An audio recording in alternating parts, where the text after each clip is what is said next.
On the I Love CVille Show. We very much enjoyed connecting with you guys on all your social channels on this program.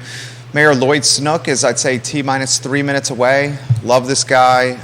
Love his institutional memory. We'll tap into that institutional memory here with the revenue sharing agreement. That's a topic that's come up this week with Albemarle County Supervisor candidates Mike Pruitt and TJ Fadley, both referencing the revenue agreement in some capacity. Mayor Snook knows the revenue sharing agreement with Albemarle County and the city of Charlottesville, I would say probably better than any elected official that's current or active right now. And it's because he's been in this community. You know, maybe Ann Malik may be able to challenge Councilor Snook's tenure or time in the community. Besides Ann Malik, there's not a single other person active in office. We want to thank Scott Wagner for being a part of the show of Scott Wagner Integrated Medicine. Dr. Wagner has your back. I do have a little bit of breaking news for you when it comes to commercial real estate. I'll tell you what, Johnny Pritzloff, and I hope Johnny Pritzloff is watching right now, and Jenny Stoner of Cushman, Wakefallheimer, they are fantastic commercial brokers. They've done yet another deal in this community. This for the CFA Institute, 915 East High Street. You guys probably know this as the old Martha Jefferson Hospital.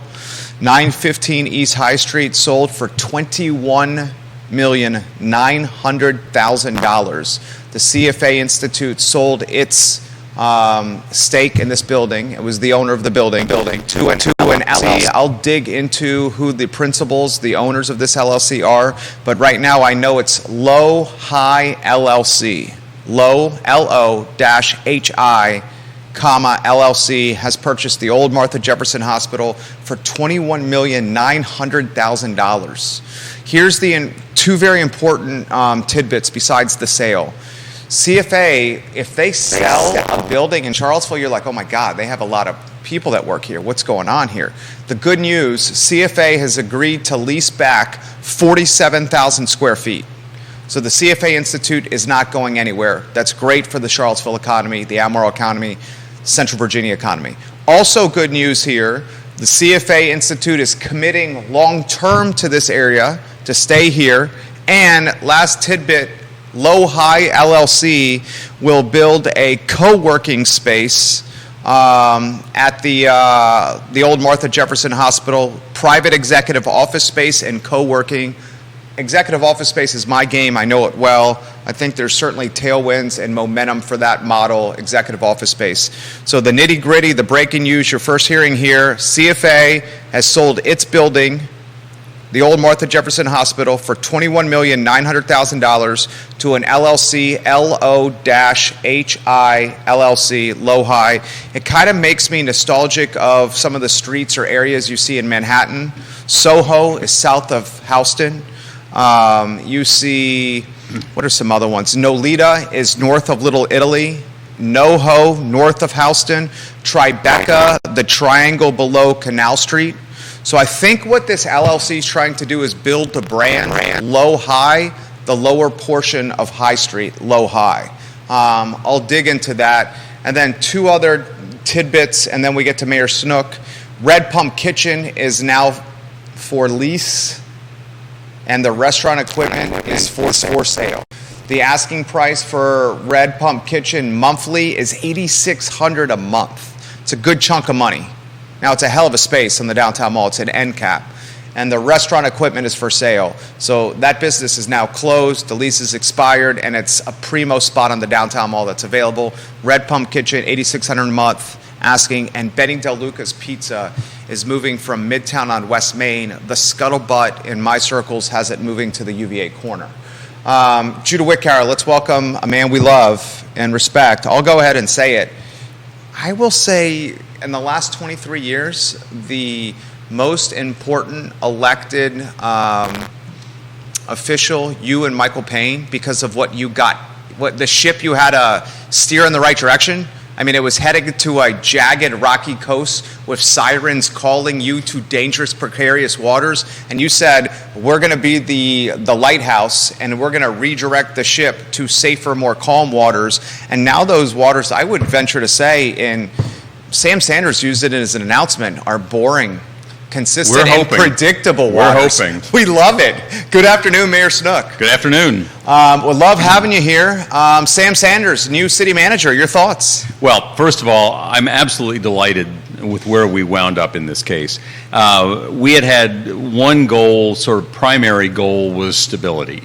And that could have meant Michael Rogers continuing. But he decided for his own reasons that he had, basically we've had him on loan from D.C. for the last year and a half. His family is there, his wife's there, his house is there. He felt there were things he had to get back to there. The downside to him would have been that he probably wasn't going to be a 10-year city manager. He might be a 5-year city manager, but he wasn't going to be a 10-year city manager. And I was kind of hoping we would get a 10-year city manager at least. And so when circumstances all worked out that Mr. Rogers backed out and said he couldn't go on with the search, that we basically, Sam was there and delighted that he is, because he is exactly, in terms of stability, in terms of personal characteristics, he's exactly what we're looking for. In terms of his knowledge now of the city. Sam has been in an interesting position in the last couple of years. He's been deputy city manager.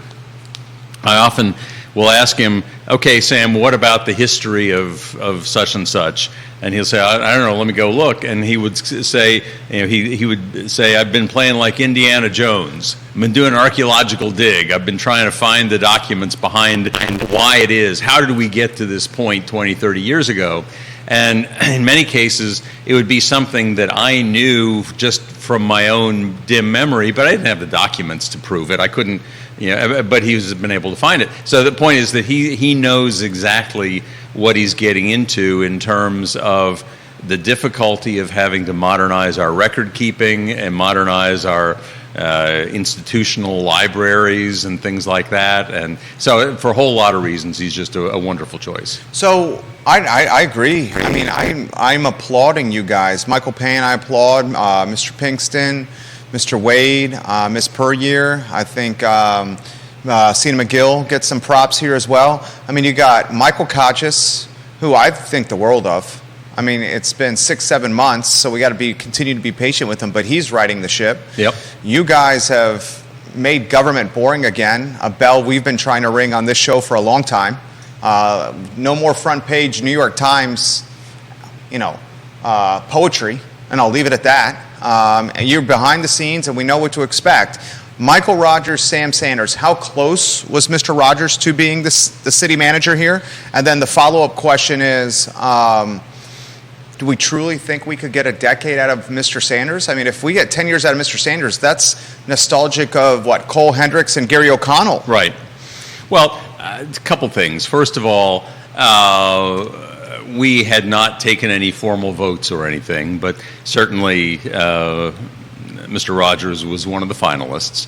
And I'll tell you, we had a couple of other finalists from outside the area who I thought were very strong candidates. And one of the things that had pleased me in all of this process was how many people there were out there who were not scared off by what they thought they knew from the internet, who were willing to delve enough. And part of this has to do with the recruiting firm we had, who would reach out to these people and say, here's a job you really ought to think about. Yes, I know you've heard a lot of bad vibes about Charlottesville, but this is why that's not the current situation. And so the recruiting firm became our advocates with a lot of these people to get these folks to apply. And the people we were getting who wanted to apply were people who said, I think I can make a difference here.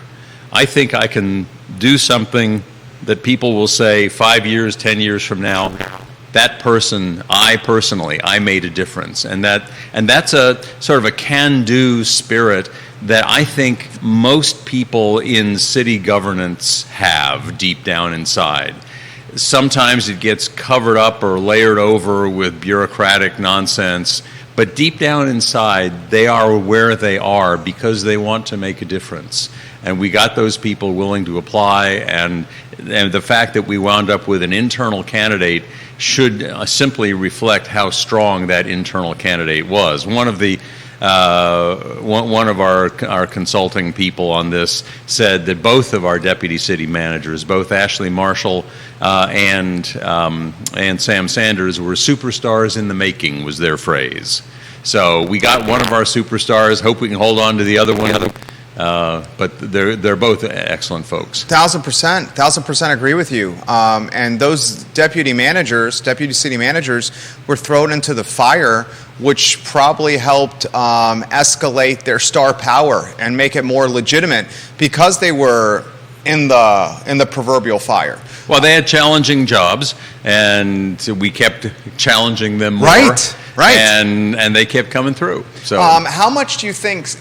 I don't want to use the word tryout. But both sports guys with Mr. Sanders. I mean, did he have a tryout or an extended training or an extended training period under Michael Rogers? I would certainly think of it as a spring training. Yeah. One of the reasons a year and a half ago, when we agreed that we were going to get an interim city manager through the Robert Bob Group.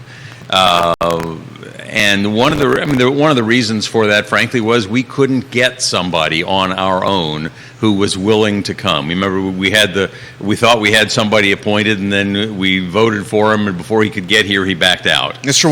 Woolley. Yeah.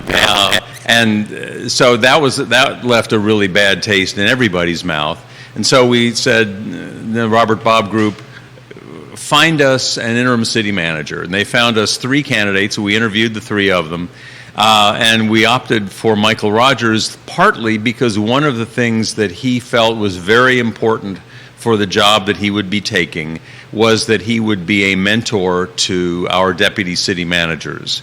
That his work with the ICMA, the International City Managers Association, with the National Association of Black Urban Professionals. I can't remember exactly what the acronym stands for, but with these groups he has been trying to mentor deputies, and it was important to him that he mentor Sam, that he mentor Ashley. And I think he really did a very good job of that. We intended it not specifically that he would be training his replacement, but that he would be training 2 very able deputies. And then when the time came and one of them, was to step up, he was ready. Well, I'm excited. I'm excited to see Mr. Sanders in action. I hope we get a decade out of him as well. He certainly seems to have yet another calming presence in City Hall. I mean, how about an update on City Hall? Is it in the last meeting 1.5 million, if memory serves? And Just I know that's guesstimate. a rough number. Yeah. Allocated. I mean, we had some water damage here. Well, so just so folks will understand, there was a bathroom on the 2nd floor on Friday afternoon that apparently a urinal continued to run. And I think it's one of these things where it runs once you step away from it, and then, of course, it's supposed to cut itself off after 15 seconds or however long.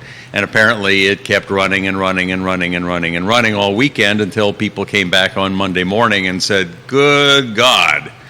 And what happened was the water, of course, had run out of the urinal, on the floor, under the door, down the hallway. The lowest point on the 2nd floor is city council chambers. Because if you know, you're starting at the floor level and then you drop down about 3 or 4 feet. And so there were, a couple inches of water anyway standing there. It's not a swimming pool. It doesn't hold water. It's got cracks in it. So the water was seeping down into the treasurer's office, Commissioner of Revenue's office, all that area, and just a real mess. So we don't know exactly what it's going to take. Almost all of it will be covered by insurance. There's a $25,000 deductible on the policy. So in the long run, it'll cost us $25,000 plus whatever changes we decide we want to make along the way that are upgrades to the situation. Now, the city council chambers is an area that people have identified as this area needs help for a long time. But there has not been a reason to mess with it. Now we've got a reason that we have to mess with it, and it may be a time to sort of rethink what we've got there and what we need.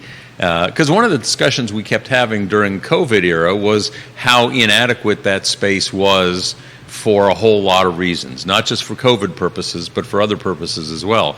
I am not an architect. I have not studied the issue in any detail, but it would not surprise me if we end up 6 months from now with a very different looking council chambers. So the stopgap, I spoke to some folks over at the stopgap is the Parks and Recs office? I think that's for the Commissioner of Revenue's office. Either Commissioner of Revenue or Treasurer is going there. The other one is going to the Transit Center across the street. Okay, so it's kind of all hands on deck. Lot we want to cover with you. We love the institutional memory. Why don't we just start with revenue sharing agreement? It's come up twice this week. Michael Pruitt and TJ Fadley each brought it up in some capacity. Pruitt is going to be on the Board of Supervisors, Scottsville District. He's running unopposed. TJ Fadley is being challenged by Bela Pisto-Kirtley. She's the incumbent. We could just take it off. Yeah, thank you. Bela Pisto-Kirtley is the incumbent, but I think TJ Fadley has a decent shot of winning the race. Both reference the revenue sharing agreement. You know this probably better than anyone in this community, this agreement. Why don't I just start revenue sharing agreement open-ended and follow your lead? Well, first of all, we have to recognize that it is an agreement. It is a contract. And you can't have one side just deciding we're going to change the contract. But the other piece to it that we have to keep in mind is that the legislative landscape has changed. And so it's not like we can go back to some point in 1982 and say we're just turning the clock back 40 years and we're going to start all over again. The history is this. Virginia law up until about 1984 was that if the city wanted to annex some part of the county, it could do so with the permission of a court. A court would figure out whether various criteria were met and so on.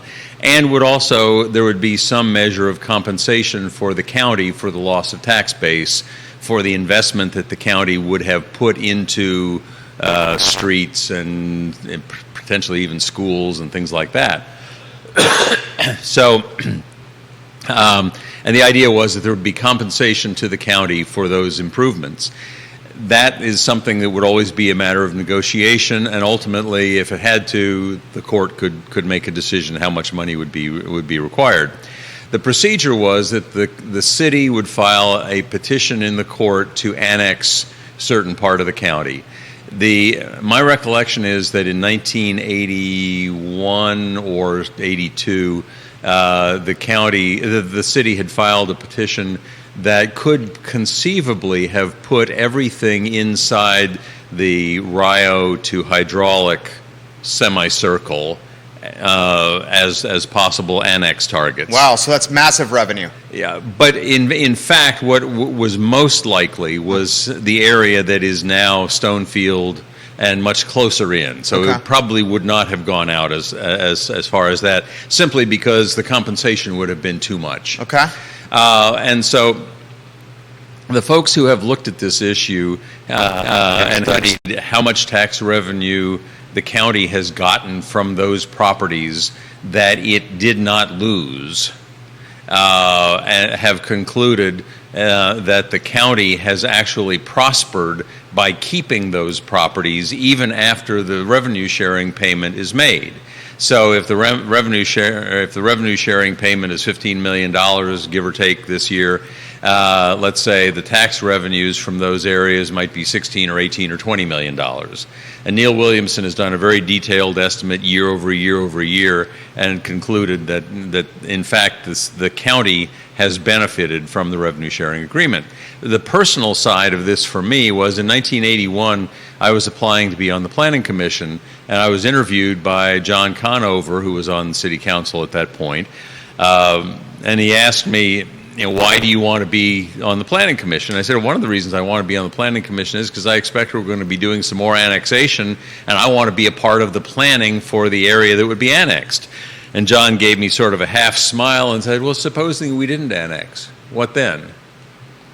And I don't remember what my answer was, but that was the first indication. If looking backward on it, it is clear to me that they were already beginning to have these negotiations that a few months later would turn into the revenue sharing agreement. And that's an example of both city and county leadership looking forward, of looking at, it's not a good idea to promote more warfare between city and county. There was a point there when the folks who wound up going out to Fashion Square wanted to build something that's basically what is now Seminole Square, and the city was not up for that. They didn't want to lose the open land, I guess it was. And so folks went out to Fashion Square instead, and it was built in Fashion Square. And there were some people in the city of Charlottesville who said, in this sort of us versus them mentality, okay, county, you gave them screw you, we're not going to go out to Fashion Square. And who for years did not go to Fashion Square. But once the revenue sharing agreement was in place, they said, okay, now we can go out to Fashion Square. Now we can recognize that we are one community. We prosper together. And that's a very important thing for both city and county leadership to understand. Neil Williamson is watching the program. We love when you chime in, Neil, with perspective. Scott Aaronworth, a defense attorney in Virginia Beach, says, Mayor Snook, you're doing a great job. Also, I love how you are a lawyer and you represent our profession very well. He's also excited for the Laura Fonner interview we have scheduled tomorrow at 12:30. Vanessa Parkhill giving both you and Michael Payne props. She says, while Michael is openly socialist-leaning, he is a calming personality on council, say with Mayor Snook. And these two voices have been much needed, and council and government is much more stable now, so thank you very much. Giving you props. It's so funny, the interpretation, like anything in life, the interpretation of the revenue sharing agreement, depending on who you talk to, some folks say Albemarle County's getting the better deal of it. Other folks say City of Charlottesville's getting the better deal of it. I think both win. Yeah, let's talk about that. I mean, why do you think both win? Well, the county wins because they get stability, and stability is not purely a matter of the personalities sitting in the chairs. It's a matter of the overall environment. They know that they have certain areas that are always going to be theirs, that they're not going to lose by annexation. And the agreement, by the way, was that we, the city, agreed not to pursue any further annexation efforts in return for this agreement. And now, a couple of years later, the Virginia General Assembly basically put a permanent moratorium on annexation anyway, so to an extent it didn't really matter. But if we had not had that agreement made in 81, 82, we might well have had an annexation already in effect before the moratorium would have taken place. So the benefit for both city and county, number one, is stability. Number two, and the stability means you can plan. If you don't have that degree of stability, you can't plan. If you're in the county and you don't know whether you're going to have the area that is now Greenbrier Drive, for example, sure, and all those people there, do we plan to have to send those kids to a school, or is that going to be the city's problem? You've got to have some certainty in that. And so it's benefited both sides for that reason. And once we've made the basic financial deal, and I think the basic financial deal is not grossly in favor of one or over the other, but once we've made the basic financial deal, we can each plan and get on with life. I love it. I love it. Well said. Questions are coming in. I'll get to them, guys. If you put questions in the feed for the mayor, as long as they're respectful, I will relay them live on air. We don't mind being challenged, but they will follow a golden rule mentality. Could I just say one thing? You've mentioned Michael Payne, and he was my running mate 4 years ago, and he'll be my running mate again this time around, too. When he and I and Sina McGill, the three of us were nominated, and we ran during the campaign, there were many ways in which, although most people would say I am a very liberal person, there are those who said I was the conservative on the ticket. Relatively speaking, perhaps that's true.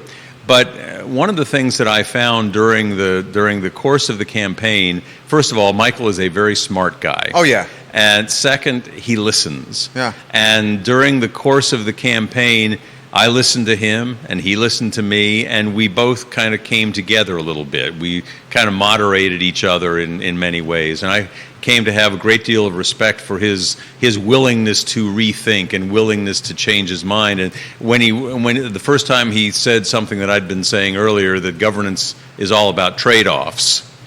I said, okay, he gets it. That's an important point, because everything seems absolute until you actually have to make the votes. Believe Councilor Payne is watching the show right now. You got some props, Councilor Payne, right there from your colleague, and I'll second those props, Michael Payne. You and I don't always agree on the politics piece, but one thing I can say is you are a calming voice, and you do your research and your homework, and you understand this city and love this city. And I also say that I've occasionally stolen some of his lines too. Yeah, I see it. I love what you guys are doing. I'll throw Charlottesville and downtown mall to you. We both love downtown. Our businesses are downtown.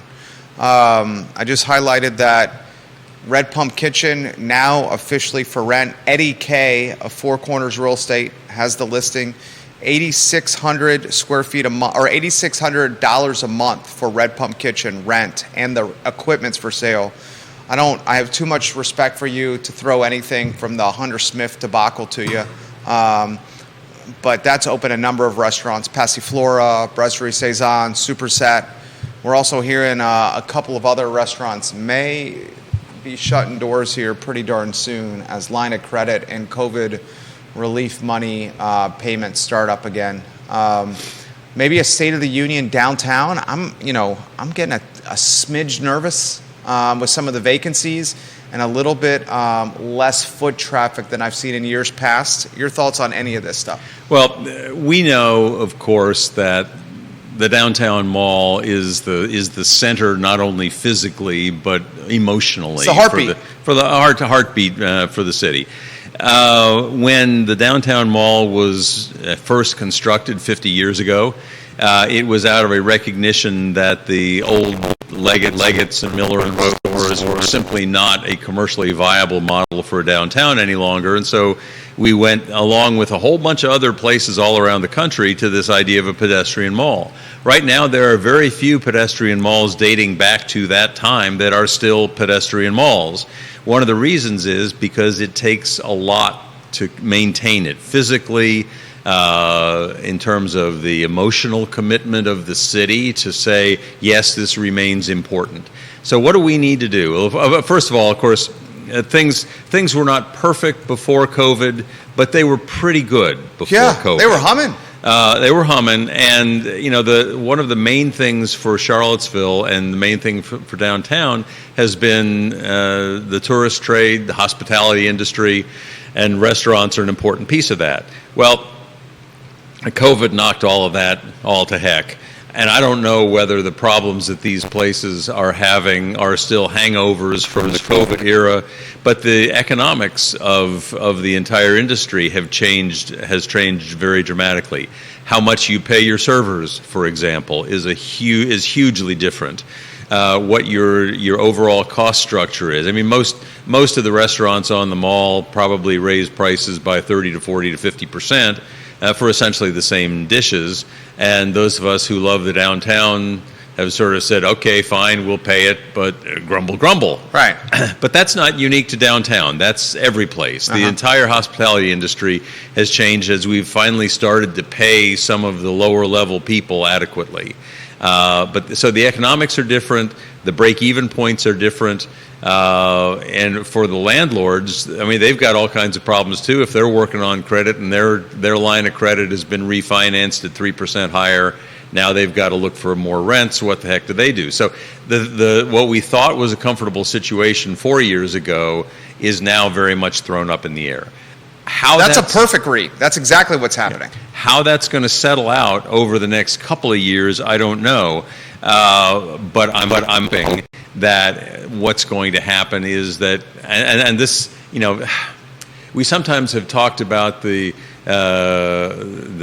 Convention and Visitors Bureau as, that's just that's sort of a playground for the white folks, without recognition of how many jobs there are in Charlottesville for poor people, black people, young people, who are the servers or the cooks or other people involved in the hospitality industry.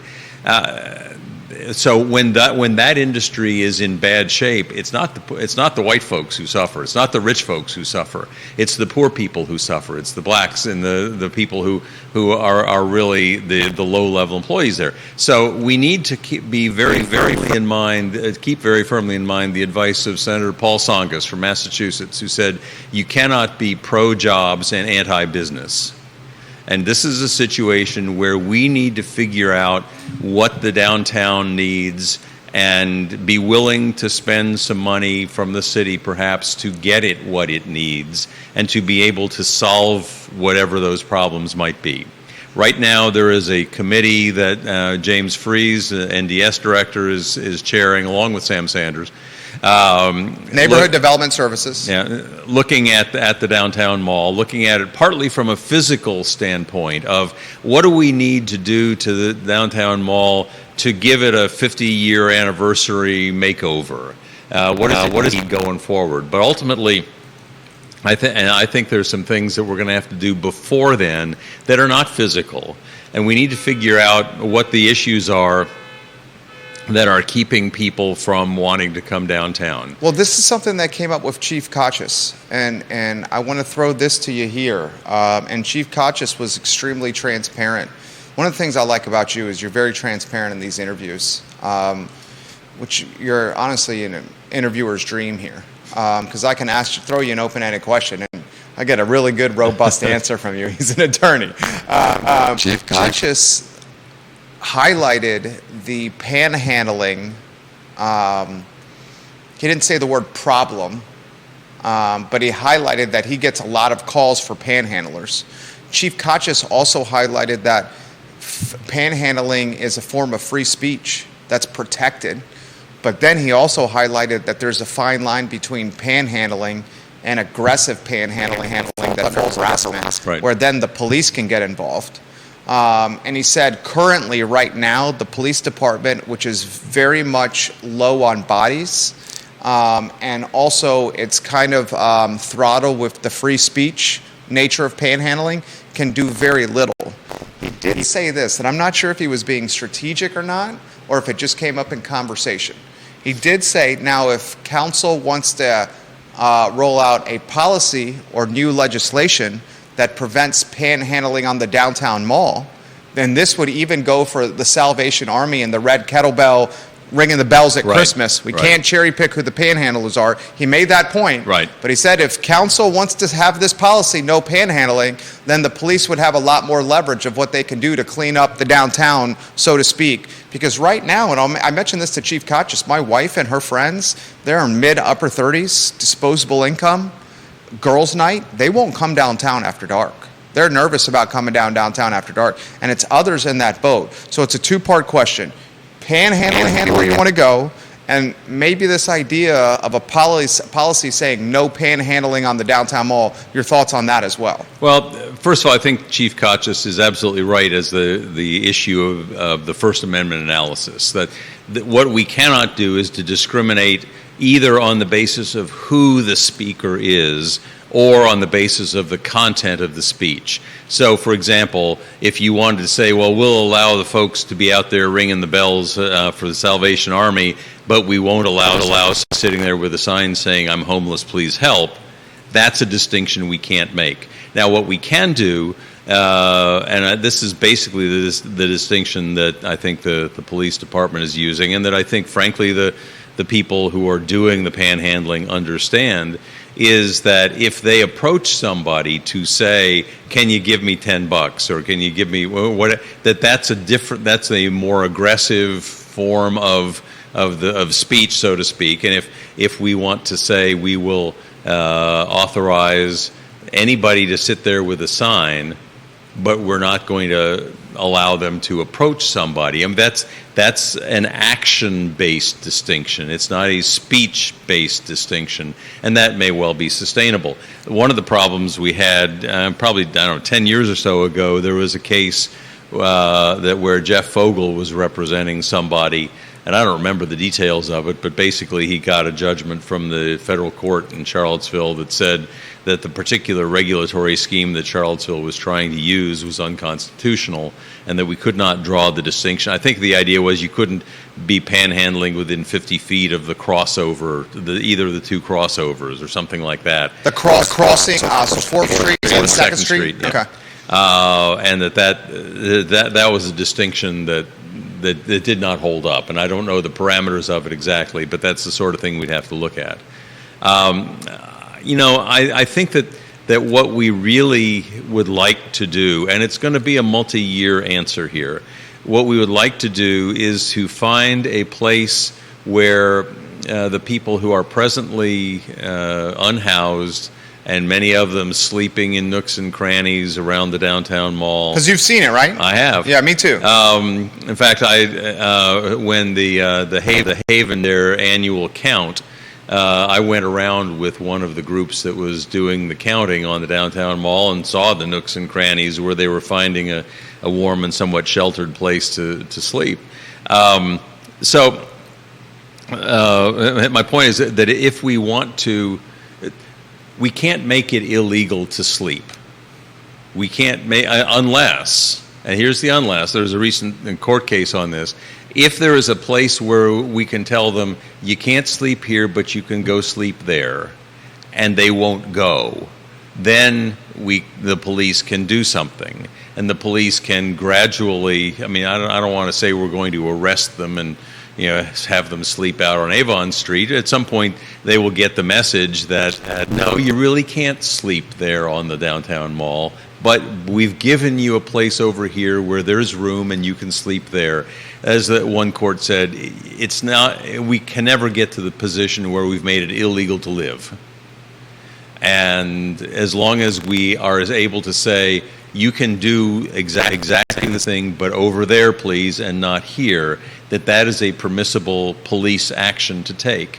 Right now, we don't have a place we can tell those people they need to go to. Right. And so some kind of shelter like that would be a prerequisite to doing anything more about the unhoused on the mall. Would you consider a policy that says no panhandling on the downtown mall? Like legitimately, is that legislation? It could be. I'm not sure I'd like that. Okay. And why? Just out of curiosity. Well, it would also mean, for example, panhandling could mean any of a number of things, but it could include, depending on how you're looking at it, could include trying to get people to sign a petition to get on the ballot. That's a situation where people actually do come up to you and say, would you sign my petition? And it would include the Cub Scouts and the Boy Scouts and the Girl Scouts that are selling cookies. Yeah. And may start flirting in the neighborhood of the buskers or the musicians. Right. That's right. That are playing on the mall. Now, some people would say, well, that would be a good thing, too, because those people drive me crazy. But others would say that's part of the charm of downtown. That's right. One person, last question on this topic, and I appreciate your transparency. We could manage it by saying no panhandling on the downtown mall unless you get a permit of approval from City Hall to do the interaction you want to do. That's another idea that was posed. There's a whole batch of First Amendment case law on that kind of permitting of the speech. And again, you can't base the permit on what you're going to say. Okay. I don't think that helps. Okay, leave it at that. You're getting props from folks, and then we got questions coming in. Chad Wood has said you are doing an absolutely excellent job. Lisa Costello on Cherry Avenue, Mayor Snook, excellent job. And can't feel at home at the Dickinson Theater. She said you did a fantastic job in that play. Janice Boyce Trevelyan has said panhandlers and safety are a huge concern for the mall, especially for those that are looking to shop downtown. Deep Throat, anonymous from Bozeman. I'm not going to say who it is, but I will say you've had many an interaction with this person via email, and I'll leave it at that. Says okay. This. He says, you are absolutely right about the revenue sharing agreement. Unstable borders do not lead to good policy choices. So he appreciated your answer there. And he has two questions for you. What do you think of the hospitality industry in totality? He says the hospitality industry seems to drive a lot of revenue with meals tax and the hotel taxes, but it also creates a lot of jobs that can't afford the cost of living in the city as well. So it's kind of a double-edged sword. And his follow-up question would be UVA pilot program and what we can do to drive incremental revenue through a pilot program. Why don't we first go hospitality industry? Well, I mean, he's absolutely right that the hospitality industry has a lot of jobs that are not very well paying. I think what we're seeing post-COVID is that they're paying better than they used to.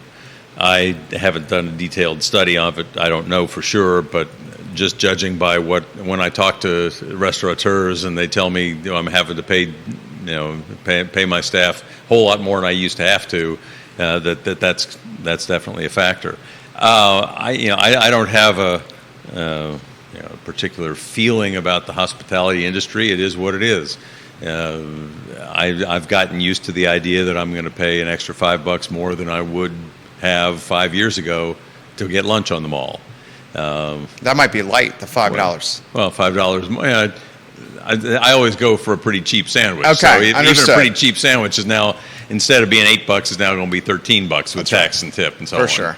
So, I think that we have to recognize that the hospitality industry is a vital part of this community. It's probably the second largest industry in town after the education/medical side of things, and it affects people who may not be able to. I mean, let's face it, we're not talking about the folks who are looking at $100,000 a year jobs in the hospitality industry. We're talking about the folks who need that money to get by. Yeah, right. And we don't, in a knowledge economy like we are increasingly becoming, to have jobs that do not require PhDs and do not require great computer skills and so on. Few and far between around here. Yeah, and it's important. The hospitality industry supplies a lot of those jobs.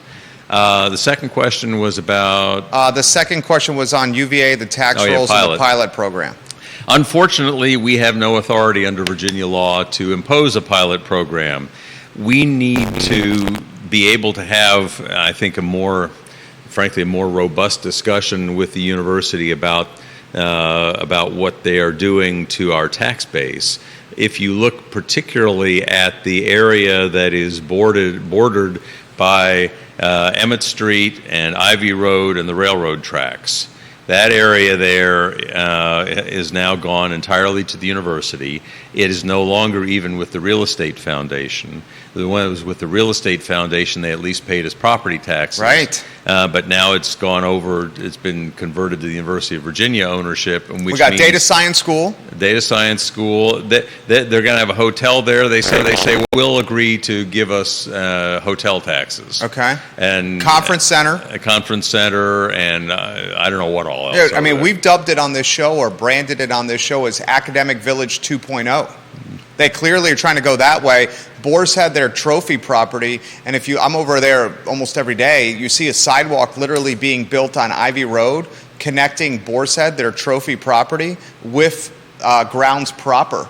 So the game plan would be walk from the trophy property down Ivy Road to grounds proper. That legitimately, with the data science school, the hotel, the conference center, etc., is going to be like a lawn 2.0 here. Yeah, and it's very exciting from sort of economic development and all that kind of thing.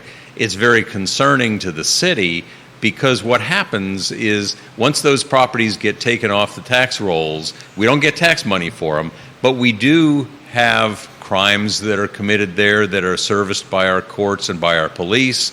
We do have roads that are running right by there that are city roads that have to be maintained. We do have a lot of other expenses that are generated by that.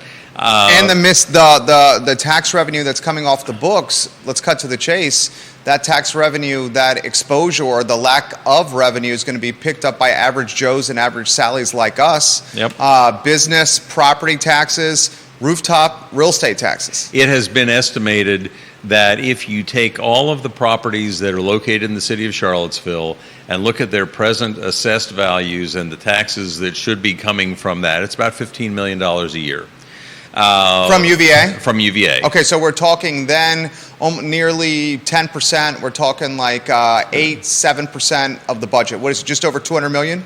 A yearly 220, budget? 220. So 220, so we'll call it... about 6.5%. Yeah, 6.5%, 7%. That's a lot. Yeah. And in terms of $15 million, you know, if we had another $15 million, there are a lot of good things we could be doing with that money. Absolutely. And, you know... And that's every year. Yeah. Yeah. That's every year, right? Year over year. And it would increase. Right.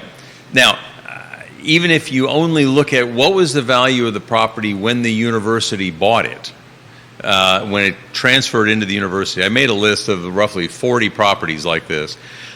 Even that list is about $450 million. So even if the only thing we got from them was the tax revenue of the value of the property as of the date transferred into, not for taxation purposes, that would be $4 million a year. It's the sort of thing where, you know, we look at the core functions of government, and most of the core functions of government we do fairly well. But the things that we don't do well are things that we have cut over the years because we couldn't afford to do them. One is preventive maintenance or ongoing maintenance. Two is, for example, continuing to expand our sidewalk network. If we're going to try to be a walkable bike community and we don't have bike trails and we don't have sidewalks, or the sidewalks are so discombobulated that you can't use them as a practical matter, then where are we? So we look at the kinds of things that are around the margins that we haven't been able to do, and we look at what another $4 million or whatever the number might be. I mean, there are a lot of things that would massive impact. That would make us a, quote, world-class city. Right. Now, the university cannot be required to do that, at least not under present law, but I'm hoping that somehow or another we may be able to have some discussions with them that, I'll be honest with you, the biggest problem we've got is we don't really have leverage. Right. Well, the only leverage you would seem to have, I would think, would be the leverage of political pressure, political influence, and the power of the collective body of the populace. If the collective body of the populace, basically us citizens, start saying, hey, UVA, let's pony up. I mean, Harvard has got a similar relationship with Boston. There's a number of the Ivy League schools that have a pretty sizable payment to their jurisdictions. Right. So, like, the proof of performance is there. I mean, I would say the only leverage out there is the populace getting involved. Well, some states may have provisions that allow. I mean, actually, Virginia has a provision for a pilot payment, but what doesn't apply to properties owned by the Commonwealth. So if they were a private institution, we absolutely could institute a pilot program with them, but they're not. So, you know, the issue of where the political pressure lies, one of the things that's happened over the years is that UVA has become much less dependent on Richmond for money. Right. And so they are really more dependent than anything else on their donors and their donor base. And, you know, they're down to what, 5-7% of their budget comes from Richmond, something like that. It's very low. So they don't. It's not like Richmond's got a lot of leverage over them, or that any elected body has any leverage over them. Ultimately, the governor would have some leverage over them because the governor gets to appoint the board of visitors. If we have a board of visitors that is willing to say, and here's ultimately where the question is going to come. If, let's say, we were to demand $15 million. Okay, where is that money going to come from? Is it going to come from Richmond? Probably not. Right. Is it going to come from, earnings from the endowment? Only if the people in charge of the endowment want to give it, because the endowment is actually separate from the university. Or does it come from tuition? or does it come out of faculty salaries? Say we're going to cut faculty salaries by $15 million so we can give it to the city of Charlottesville. And then the tuition piece would be we're raising the cost of tuition to cover this $15 million, which is then creating a more homogenous student wealthy body, and it gentrifies the look of what 26,000 students walking around Charlottesville look like. Yeah, and so there are all kinds of difficult decisions to make there.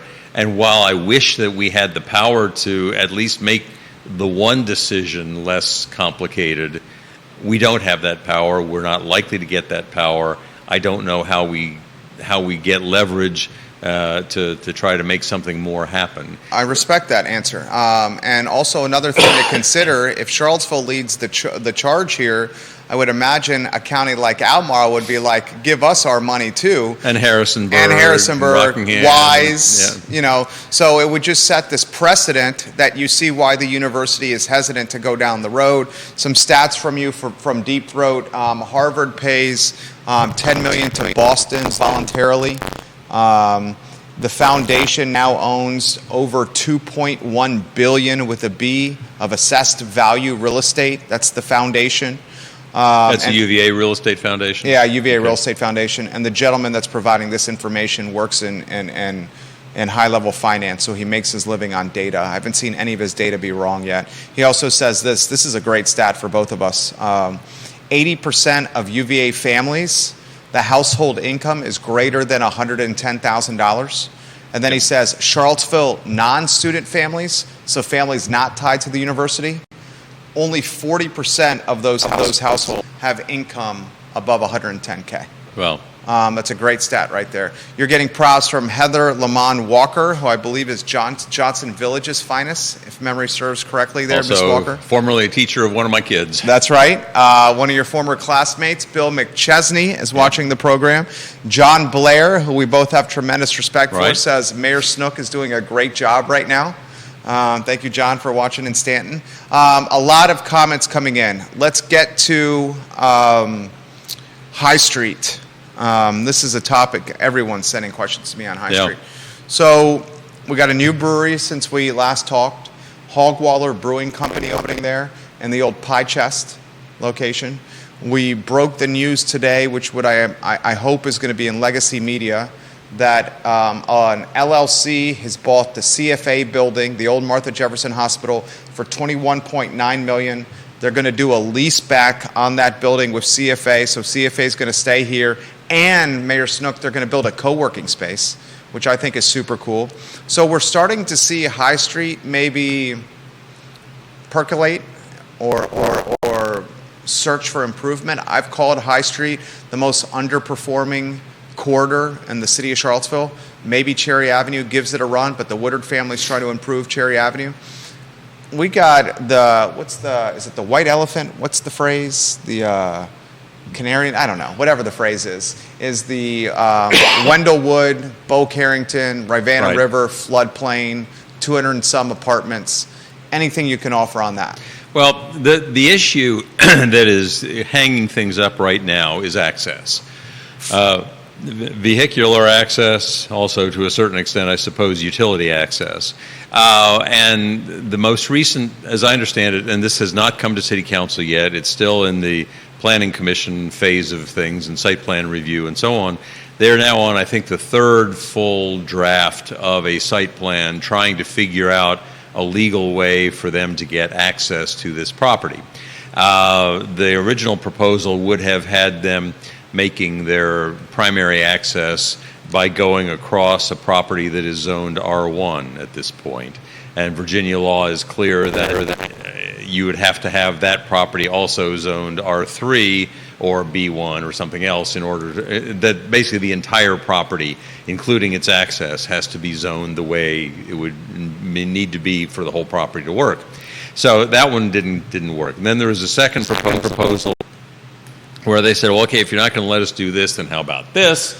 And for various reasons, that was shot down administratively. Now they've got a third proposal, and I'm not sure I can accurately describe it, so I'm not going to try, but the access is still the primary issue. And the Planning Commission has said to the planning staff, we want to review this site plan to determine whether this use would be compatible with the comprehensive plan? I think the answer, frankly, is probably not. First of all, because the comp plan has this designated for single family, not for multifamily. Second, because one of the things that's a part of the comp plan is the Rivanna River plan. It was incorporated recently, a couple of years ago, and that incorporates the notion that we need to have as much of that land remain as sort of parkland as possible. It doesn't specifically say, and what's there on the old circus grounds needs to, but it's pretty close. So there's still a lot of stuff that's got to happen within the Planning Commission to see whether the proposal could really move forward. Now, the second question, and sort of the broader issue, is, well, if the city, and this is a comment that I had made in connection with a different parcel about 6 months ago, that if it is the city policy that a particular parcel remain unused, then the only fair thing for us to do is to buy it and to use and to keep it as parkland because we own it, rather than saying to a private property owner, I know you want to do all these good things and you're allowed to do them, but we're not going to let you do them. Right. We can't say that. Yeah. We really can't. And but we can certainly say, as I think as the Planning Commission and planning staff have been doing so far, to say, this really doesn't fit our comprehensive plan. We really want this to remain, whether it's park or undeveloped or less developed, I mean, a number of ways to characterize it, but this particular plan just doesn't fit. And if that's the case, then we may find ourselves in a situation where we kind of have some kind of moral obligation, at least, to buy it. Now, I'm not saying we're going to go eminent domain and you've got to give it to us and so on, but I am saying that it may get to a point where we want to start talking about whether the way out of the problem for Wendell Wood, if he's looking at a project, or of course he's looking to sell the land to somebody else. Bo Carrington. If Bo Carrington says, I guess I'm not going to be able to do that, I'm going to have to cut my losses, let's see what we can do, maybe we get to the point where there's some sales price that could be worked out. I don't know. We haven't talked about it in council. I don't know about what anybody else would have to say about it, or even, frankly, what anybody's sense of what a number might be. You are paying, with taxpayer dollars, an appraiser, right, to assess the value. Have we gotten that data?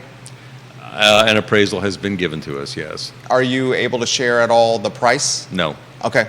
Won't push anymore. So you do have a third party that has provided a value.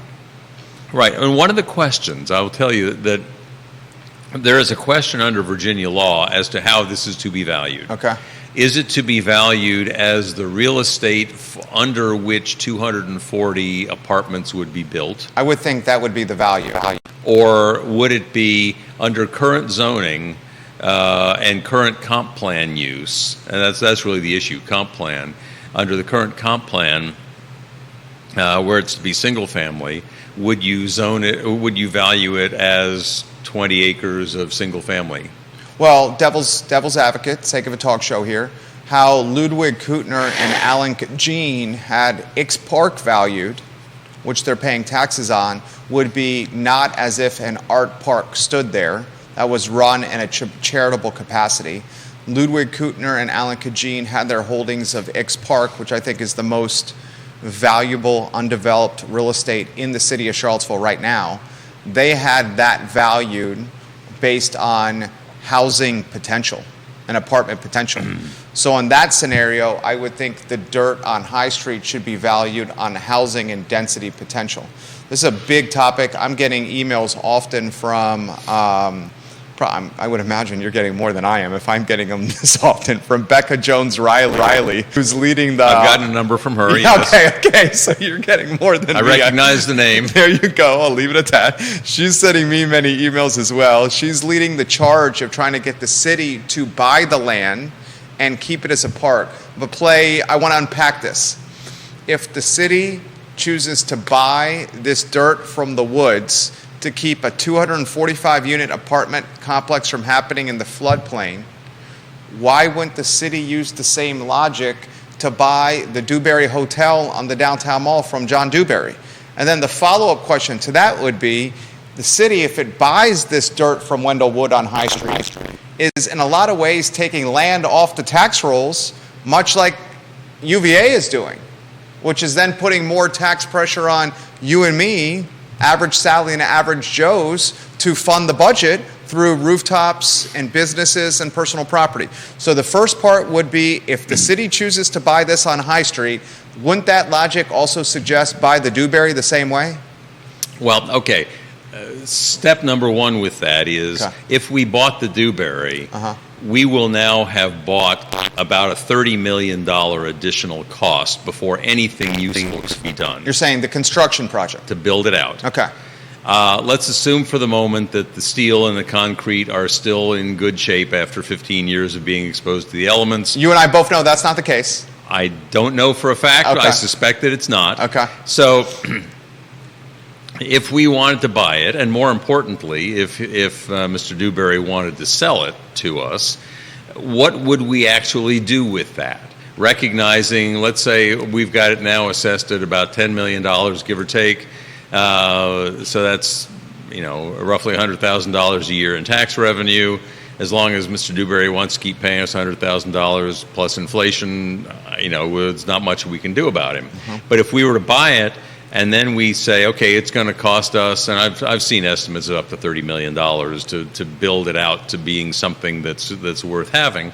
Well, what would that look like? What would that end up being? Would we build it out so that we could then, are we going to spend roughly $40 million on a high-rise affordable housing complex? I don't think so. No, I don't think you would. And so what would that end up looking like? And I don't know. I think it would almost have to be some kind of middleman transition period where then you're looking to form, and by you I mean the city, a joint venture with a local developer potentially, and that joint venture local developer potential could involve some tax credits, some sunset taxing of some capacity to help build this project.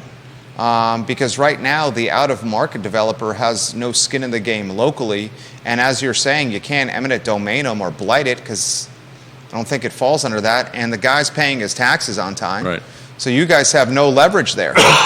Right. But I would think that if you buy the High Street property from the Woods, you're setting a precedent that the city will buy real estate to either keep economic development from happening or maybe to drive economic development.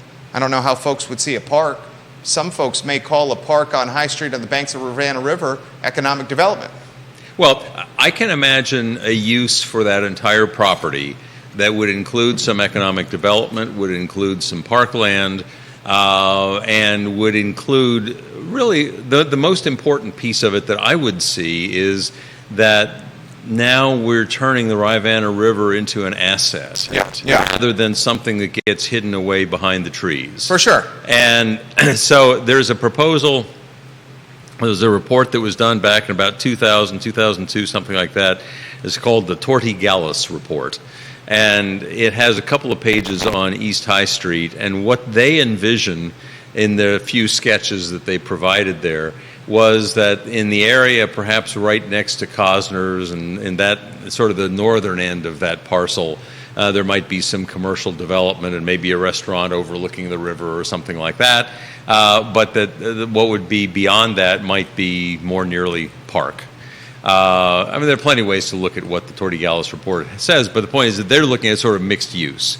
They're not looking at it as straight commercial development. They're not looking at it as just it's going to be a park and forget about it. So if we could combine some degree of economic use that is river oriented, that, for example, the Ravenna River runners group that runs the rafting trips and canoe trips and so on needs a space. That would be a space. A lot of people have said try like a river walk of some capacity where you have like smaller merchants along the walk that are providing food and beverage and music and hospitality type experiences. That's not a bad idea. Well, except I think you've got to look at, when we talk about Riverwalk, we tend to think of San Antonio, where the river runs right through downtown San Antonio. And there was already population density and economic activity density there, and there are hotels that are built right on the river. And frankly, I think that a lot of people would look at that and say, that's not really what we want for our river. And I don't know to San Antonio. No, but not. I was down there a couple of years ago and was struck by, you've got a river that the river part itself is maybe 20 yards wide. And then you've got buildings on each side and occasional bridges across and so on. But it's almost like going into Fashion Square Mall. Except that you're in a boat in the middle, and you can get off wherever you want to and go to the different. It's cool. That's right. Yeah. But it requires a density of economic activity and density of population that I don't think either, number one, that we want, number two, that we could sustain. Also, say the Savannah River through in the Charlottesville area has a significantly greater water flow than the Brazos River down through downtown San Antonio. Yeah. But anyway. So how about last one on this, and then one other topic. We're mindful of your time here. If you take the land off the tax rolls by making it a park, and it kind of seems like you guys are leaning, and I'm just reading the tea leaves here, of potentially acquiring this. Say that I'm leaning that way. Yeah. I literally have not talked with the other four. I understand. I knowing Michael Payne as well as I do, which is fairly well, not intimate friends, but he's come on the program. I would think Michael Payne would be leaning this way. I also would think knowing Mr. Pinkston would be leaning this way, Mr. Wade, and I'm getting to know Ms. Puryear.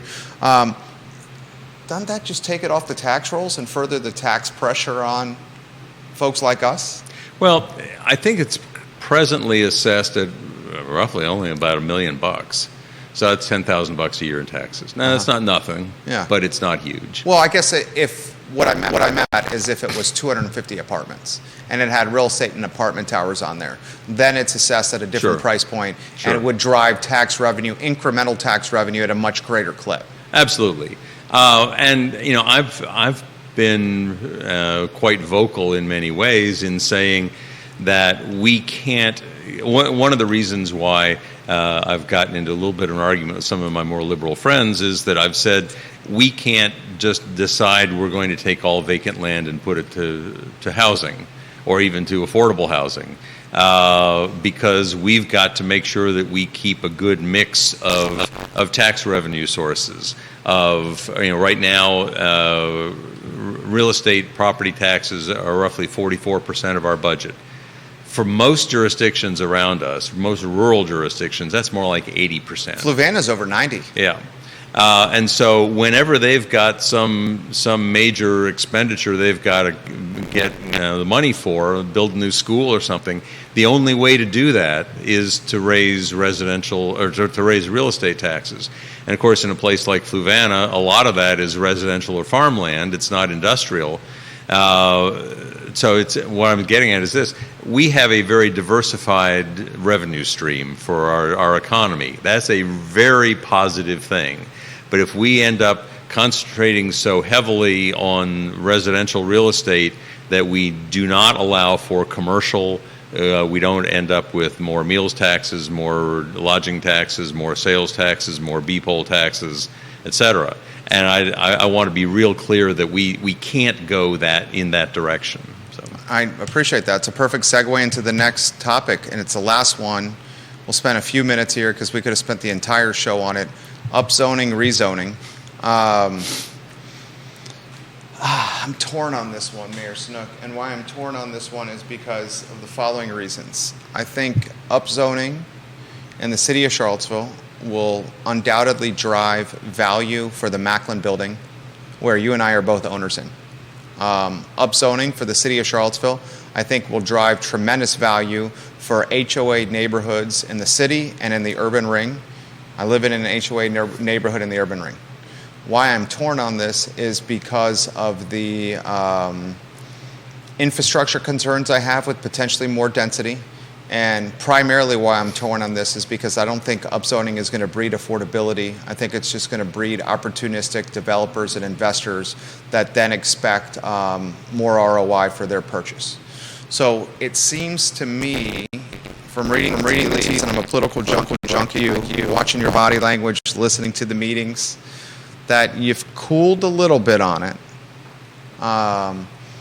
It does not seem to me that your colleagues have. And another KPI I want to throw out there is Natalie Oshrin won with the most votes in the Democratic primary, and she is a very much upzoning champion. And Bob Fenwick, the number one opponent to upzoning, came in last place by a long shot. So it seems the political capital is very much in favor of upzoning. Unpack that anywhere you want to go. Let's start with the last point first. And that is that I would not ascribe very much significance to the relative vote totals of Natalie versus Michael versus me versus Bob Fenwick. There was a fifth candidate. Deshad Cooper. Yeah, Deshad Cooper, yeah. For one thing, there was a huge difference in the amount of money and effort that was being put into the race. Bob Fenwick did not have any money to spend and didn't spend any. I mean, he had some yard signs. That was about it. Natalie had if you look at election returns in Charlottesville over the years, it is virtually always true that the leading vote getter will be a woman. Now, I've shortened that to Charlottesville likes to vote for intelligent women. It is true, and particularly in this particular race where we would have had 4 men certainly and only 1 woman possibly, Natalie. Sina McGill was the top vote getter in 2019's cycle when you and Michael and Bellamy Brown ran. Mayor Walker, I believe was the top getter in 2017. So there's certainly data there that justifies what you're saying. And so it's simply a reflection of who votes in a Democratic primary. And the people who were voting in this particular primary, they were being brought out. Many of them were being brought out by the Sally Hudson Creed Eads race, and many of them were voting for Sally on the vote of hey, change and liberal woman and so on. And so to that extent, there was pressure from the top to bring out a certain kind of electorate. I look at it this way. I mean, personally, I figured, hey, I don't need to be number 1. I just need to be one of the top 3. And so I kind of calibrated how I approached the case and the race to be one of the top 3 without caring whether I was 1, 2, or 3. I mean, you openly said on this show here that you weren't really even campaigning. I really wasn't. For a re-election. I didn't have time. Right. Because you have a full-time job and you were already on council. Yeah. So you're just like, I'm not going to really campaign here. Right. And so let's not get overly hung up either on Bob Fenwick's low total or Natalie's upper total. I also say that I don't think that most of the voters understand or knew the gradations of Natalie versus Michael versus me versus Deshad. I mean, Bob Fenwick is the only one who really kind of put himself out there as saying, no taxes, I don't like no this. upzoning. I don't like this. Yeah. Interestingly, did you ever hear him say anything he was for? No. And I think that worked against Bob because it was, you're electing, and I respect any of the candidates who put themselves out there, but you're electing people for solutions, not necessarily electing people to say, this is what's wrong. Right. Anyway, so my point is... It worked against him. My point is, I don't think it's worth trying to parse each individual candidate's platforms on the zoning ordinance because I don't think that the voters knew or cared. Now, I'll tell you, my own view on it is that what a lot of people are most concerned about with RA, RBRC, and I've come to realize this, is it's really not so much, gee, I'm going to have more neighbors, but it's the commercial in the neighborhood. Commercial piece that is really getting people energized. And the idea of having commercial in the neighborhoods looks to a vision of a city 30 years from now that we do not now have. It looks to a point where you can say, I've spent some time in some cities that have neighborhoods like this. I'll use Pittsburgh as an example, where Pittsburgh really is a city of neighborhoods. You've got a downtown area, but other than that, you've got particular areas where lots of people live, but there's some stores. Lots of people live, but there's some stores. And so the only real neighborhood we've got like that is out on Avon Street, where there's a store every couple of blocks. We don't that a little bit in Belmont. Yeah, some. Downtown Belmont. Yeah. A concentration right there in the middle. But the point is, we're not used to that in Charlottesville, and we don't have the density of population necessary. And one of the questions that I asked in the last meeting was, what are the economic conditions that we think we are trying to promote by allowing commercial in an RA zone, for example? And at a time where people were saying, well, what I think would be really cool would be to have a coffee shop down on the corner. Well, think about it. How many people would need to stop by that coffee shop in order to make that a viable alternative? The likelihood of it having success is slim to none. Right. And you're basically saying business owners, you hope, because they're putting so much money in to start this business, have done some market research to see if there's the density to justify a 10-year lease, the construction of a building, whatever it may be, and they're going to come to the conclusion that the foot traffic and the car traffic is not there to open a neighborhood bodega or a neighborhood pub or a neighborhood coffee shop. And what you would likely get, if you got anything at all like that, would be a business that foundered, which does nobody any good. Yeah. So I'm concerned overall that I don't see that now the argument for the commercial, we had this discussion in the last meeting as well. The argument for is that if you allow this kind of activity, then it lowers the barriers to entry for somebody who wants to start up his own little business. And less infrastructure demands, because people don't have to drive across town to the grocery store, or hopefully they're not driving to the bar, but to the coffee shop. Yeah. I mean, less infrastructure demands potentially. So there are some reasons why, if you think about what Charlottesville 20, 30 years from now might look like, why maybe that's perhaps a reasonable thing to be thinking about. My suggestion is that we not put in commercial into the definition at this point, recognize that it can always be added later on down the road. If we start to get the greater density that comes from having potential of 3 units per lot at this point, if we get that increased density, maybe we get to the point where some of that commercial application begins to make some sense. But in the meantime, we've got this plan that has provided a lot of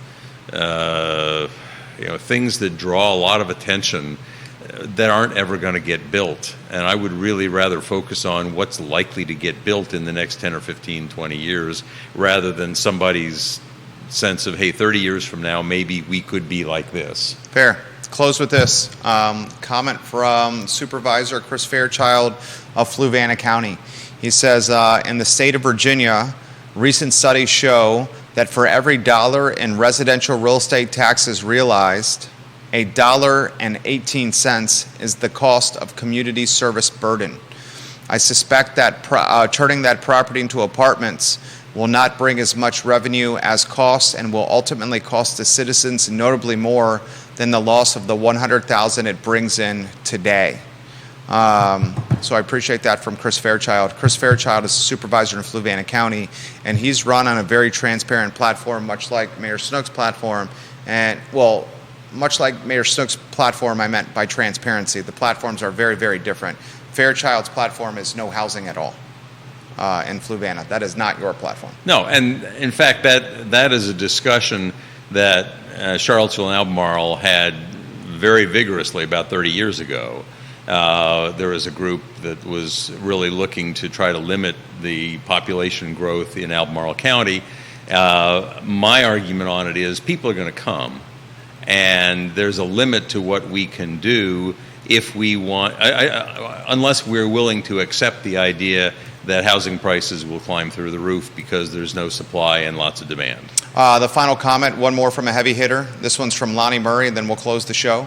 Revenue sharing has been a constant thorn in the side of Albemarle voters, mostly because of how Albemarle was forced into it, and it continues to cast a shadow over city-county relationships.